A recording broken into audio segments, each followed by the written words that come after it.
सहरिश ने 1 घंटे में 10 किलोमीटर फासला तय किया। हारिस ने 1.5 घंटे में यही फासला तय किया। दोनों में से कौन तेज रफ्तार और सेहतमंद हुआ? यकीनन हमारा जवाब होगा सहरिश। अगर हम कहें कि सहरिश ने यह फासला एक तैयार ट्रैक पर तय किया जबकि हारिस ने रेतले रास्ते पर चलकर यह फासला तय किया, तब हमारा जवाब होगा हारिस। लेकिन हमें मालूम हुआ कि सहरिश की उम्र 50 साल है जबकि हारिस की उम्र 25 साल। तब हम दोबारा कहेंगे कि सहरिश।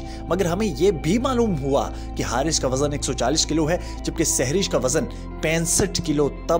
तब हम कहेंगे हारिस। जूं हम सहरिश और हारिस से मुतल्लिक ज्यादा जान लेंगे उनमें से कौन बेहतर है, तो उनसे मुतल्लिक हमारी राय और फैसला भी बदलता चला जाएगा। हम बहुत सतही चीजें और बहुत जल्दी में राय कायम करते हैं जिससे हम खुद और दूसरों के साथ इंसाफ नहीं कर पाते।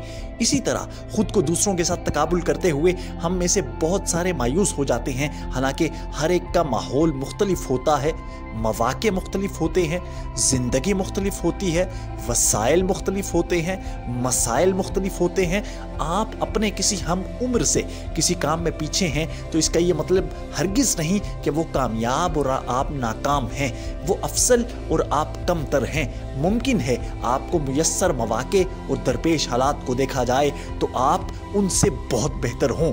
जिंदगी की दौड़ में खुद को कभी कमतर ना समझें। एहसास कमतरी शिकस्त की पहली सीढ़ी है।